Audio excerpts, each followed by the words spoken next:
Marriage fraud, my sister Patricia reported to federal authorities, her voice dripping with the righteous conviction of someone who'd convinced herself that cruelty was justice. She married him for a green card scheme, he's using her for citizenship, and she's too stupid to see it. My parents had provided evidence to support the claim, photographs supposedly showing we lived separately, statements from neighbors they'd bribed or manipulated, a fabricated timeline suggesting our relationship was a calculated transaction rather than the love story that had saved both our lives. The ICE officer who arrived at our home 3 weeks later was professional, thorough, and clearly prepared to dismantle another fraudulent marriage, until he stepped into our living room, saw the wedding photograph hanging above our fireplace, and went pale as recognition crashed over him. "Mrs. Vasquez?" His voice cracked. "I was there. Table 7. Your husband saved my daughter's life in the emergency room 2 months before your wedding. I cried during your vows." He turned to face me fully, his official demeanor crumbling into something raw and personal. "Who reported you?" "Let me tell you about the family who tried to destroy the most beautiful thing in my life. I met Dr. Rafael Vasquez on the worst night of my existence. It was February, 3 years ago. I'd been driving home from work when a drunk driver ran a red light and demolished the driver's side of my car. I don't remember the impact, just waking up in a trauma bay, surrounded by chaos, with a man's calm voice cutting through my terror. "Elena, stay with me. You're at St. Vincent's. I'm Dr. Vasquez. You have serious injuries, but I need you to fight. Can you do that?" I was 28 years old, bleeding internally, with a collapsed lung and a shattered pelvis. The next 14 hours involved 3 surgeries, 2 transfusions, and a medical team that refused to let me die. Rafael led that team. He stayed past his shift, monitored my recovery personally, and visited my room every day for the 6 weeks I spent in the hospital. At first, I thought it was just exceptional patient care. Then I realized he was finding excuses to talk to me, about books, movies, my job as a graphic designer, his dreams of opening a free clinic in his hometown in Mexico. "Is this appropriate?" I asked him once, half joking. "Visiting patients this much?" "Probably not," he admitted. "But I almost lost you on that table. Twice. And now I can't stop being grateful that I didn't." He asked me to dinner 2 weeks after my discharge. We were engaged within a year. My family had opinions about Rafael from the beginning. The Morgans of suburban Chicago were a particular kind of American family, white, comfortable, convinced that their modest success represented the pinnacle of achievement. My father managed a car dealership. My mother ran the PTA and neighborhood watch with equal fervor. My sister Patricia had married young, produced 2 children, and dedicated her life to outperforming everyone around her in the most visible ways possible. They'd expected me to follow the same path. Instead, I'd moved to the city, pursued a creative career, and remained stubbornly single into my late 20s, a failure, by their standards, that required explanation at every family gathering. When I introduced Rafael, I thought they'd be thrilled. He was a doctor, an accomplished surgeon, a genuinely good man who loved their daughter. But Rafael was also Mexican. An immigrant who'd come to the United States on a student visa, earned his medical degree through scholarships and brutal work, and was now a permanent resident working toward citizenship through his own merit. My family saw only one thing: he wasn't what they'd imagined. The comments started immediately. "He's very exotic," my mother said after the first dinner. "Where did you say he was from again?" "Mexico City. He grew up there before coming here for college." "And his family? Are they here legally?" "His family is in Mexico, Mom. And yes, Rafael has always been here legally. Student visa, then work visa, now permanent residency. It just seems convenient, that's all. Meeting a woman right when he needs citizenship." "He doesn't need citizenship. He has a green card. He's a trauma surgeon who saves lives every day." "I'm just saying. These things happen." The implication was clear: Rafael was using me. Our love was a transaction. The brilliant, compassionate man who'd literally saved my life was actually an opportunist seeking immigration benefits.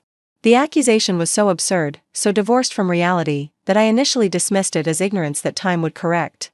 I was wrong. Patricia was the worst. My sister had always resented me, for leaving our hometown, for pursuing work she considered frivolous, for refusing to compete in the suburban status games that defined her existence. Rafael's success as a surgeon particularly infuriated her. Her own husband, Brad, was a regional sales manager who'd peaked professionally a decade ago. "You don't even speak Spanish," she pointed out at Christmas, her second glass of wine making her mean. "How do you communicate?" "Rafael speaks perfect English. He's been here since he was 18. But his real language is Spanish." "What does he say when you're not around?" "How do you know what he's really thinking?" "I know because I trust him. Because we've been together for 2 years. Because he's my partner. Or because he's very good at pretending." She smiled thinly.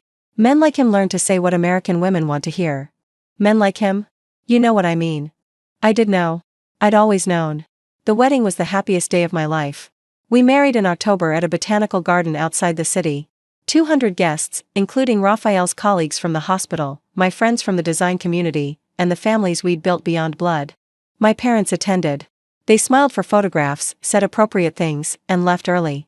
Patricia didn't come at all. She had a conflict that everyone knew was manufactured. But the people who mattered were there. Including a family I didn't know at the time, Officer James Caldwell, his wife Maria, and their daughter Sophia, a 16-year-old who'd been in the ER the night of the accident. Brought in for emergency appendix surgery that Raphael had handled while I was recovering in the ICU. They'd sent a gift and a card, "Thank you for saving our daughter." We couldn't miss celebrating the happiness of the man who gave us ours. Raphael had cried when he read it. We'd invited them immediately. I didn't know then that James Caldwell worked for Immigration and Customs Enforcement. I didn't know that he'd remember that wedding, that evening, that photograph. I didn't know that my family was about to give him a reason to. The report was filed in January, 14 months after our wedding. I didn't learn about it immediately. These things move through bureaucracy, are assigned to investigators, wait in queues. By the time the official notification arrived, my family had already laid the groundwork for their accusations. Patricia had told anyone who would listen that my marriage was fraudulent. My parents had provided evidence, photographs from holidays showing Raphael absent, he'd been working, trauma surgeons don't get Christmas off, statements from their neighbors claiming I'd admitted the marriage was for immigration purposes, lies. Complete fabrications, records supposedly showing we maintained separate residences, we didn't, we'd never spent a night apart except when Raphael was on call. The report was comprehensive, detailed, and entirely false. Someone had spent significant time and energy constructing a case against my marriage. My own family had tried to have my husband deported. The ICE officer arrived on a Tuesday afternoon. Raphael was at work, a 14-hour shift that had started at 6 a.m. I was home alone, working on a client project, when the doorbell rang. The man on my porch was tall, middle-aged, wearing the particular expression of someone who'd seen enough fraudulent marriages to assume the worst. He introduced himself as Senior Officer James Caldwell, showed credentials, and asked if he could come inside. "This is regarding a report we received about your marriage to Rafael Vasquez Mendoza," he explained, settling onto our couch with his notebook. "The report alleges that your marriage is fraudulent, entered into primarily for immigration purposes rather than genuine marital intent." My stomach dropped. Who reported us? I can't disclose that. What I can tell you is that we take these allegations seriously. The evidence provided was substantial enough to warrant investigation. There's no evidence because there's nothing to find. Raphael and I have a real marriage.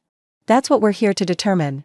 He began asking questions: when we met, how we met, details about our relationship that only genuine couples would know. I answered everything, fighting to keep my voice steady, trying not to show how violated I felt. Then he asked to see the house.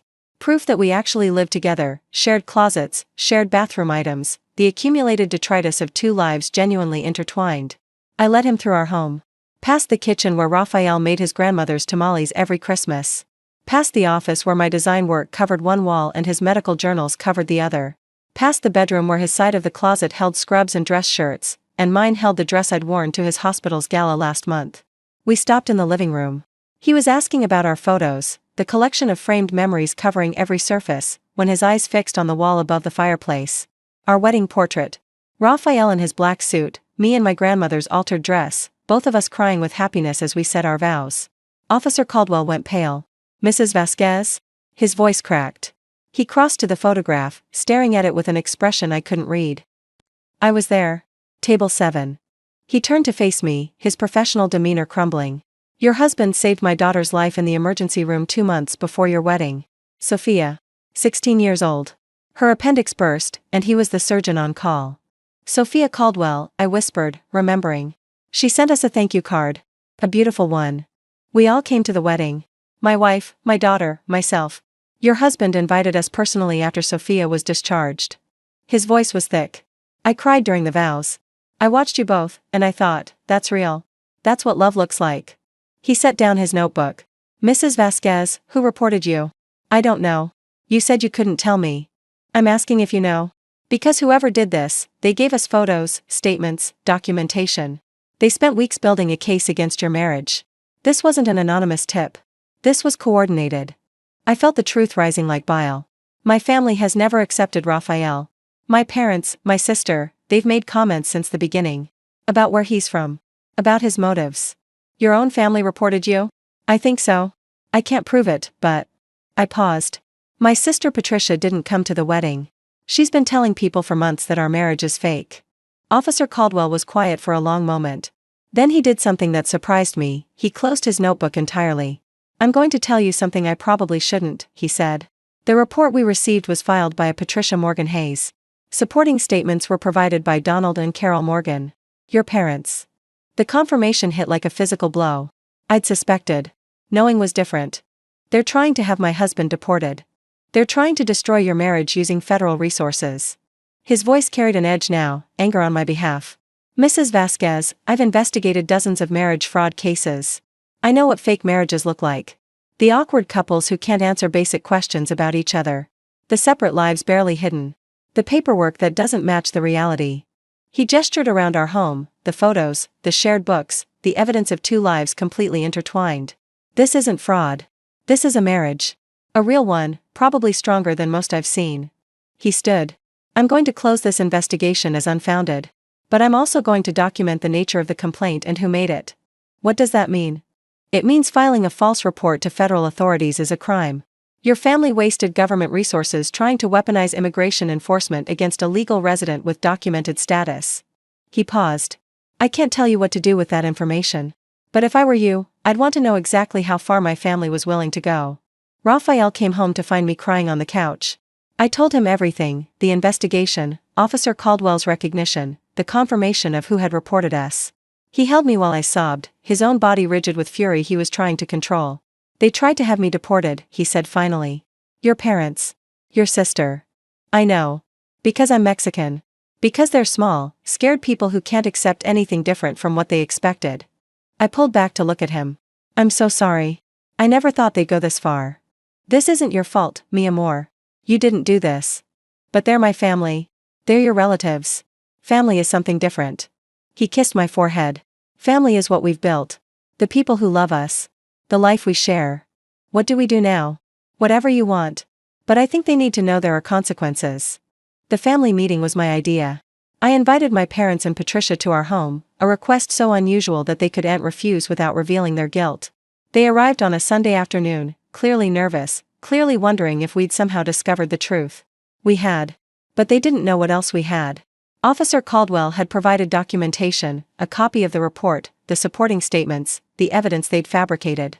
He'd also referred the case to the U.S. Attorney's Office for review, not at our request, but because falsifying federal reports wasn't something he could ignore. We laid it all on the table. Literally. Would anyone like to explain this? I asked, pointing to the stack of papers. Patricia went pale.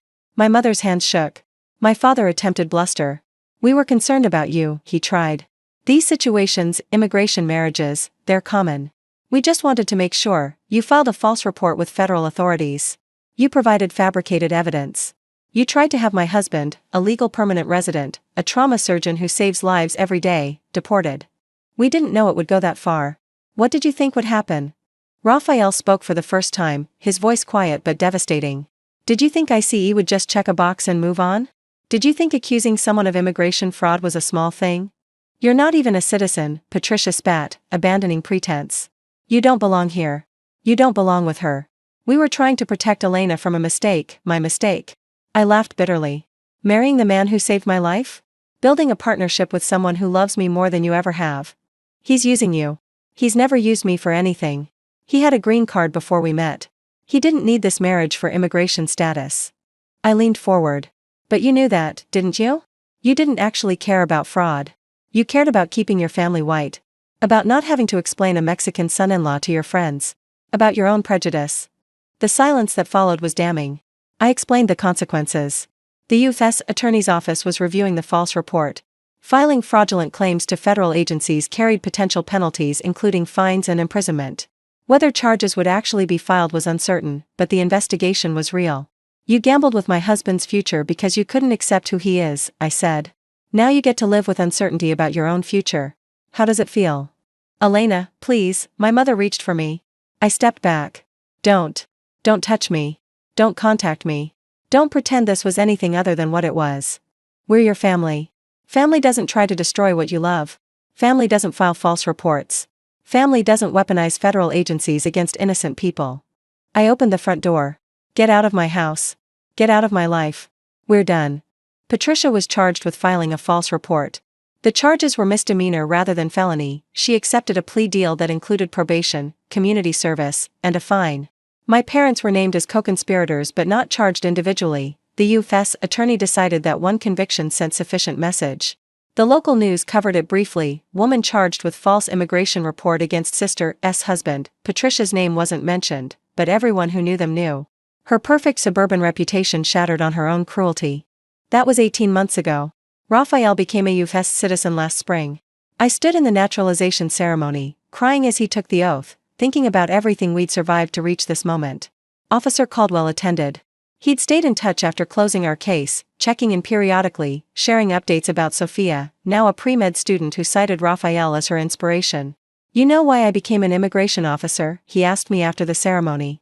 Because I believe in what this country can be. A place where people come to build better lives. Where merit matters more than birthplace. He looked at Raphael, surrounded by colleagues and friends celebrating his citizenship. Your husband represents the best of what immigration offers. A brilliant doctor who chose to be American. Who gives back every day. Who builds rather than takes. He shook his head. Your family tried to deny this country one of its best citizens. I'm glad they failed. I haven't spoken to my parents or Patricia since that day in our living room. They've tried reaching out, cards at holidays, voicemails on birthdays, emails expressing regret and hope for reconciliation. I've ignored all of it. Some betrayals are too profound for forgiveness.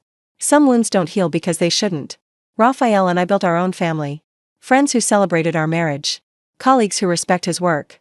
Officer Caldwell and his family, who became something like adopted relatives. A community of people who see us clearly and love us anyway. Last month, I found out I'm pregnant. Our child will grow up knowing what family really means.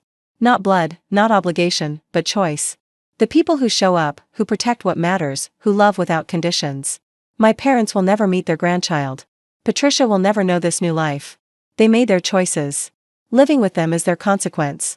The wedding photograph still hangs above our fireplace. Sometimes Raphael and I stand in front of it, remembering the day we promised each other forever. Remembering the people who celebrated with us, including a family from Table 7 whose presence would eventually save us from the family that should have loved us most. My sister called my marriage fake. An immigration officer who'd attended our wedding proved it was real. Sometimes the people who should know you best are the ones who see you least clearly. And sometimes strangers become the family you actually need.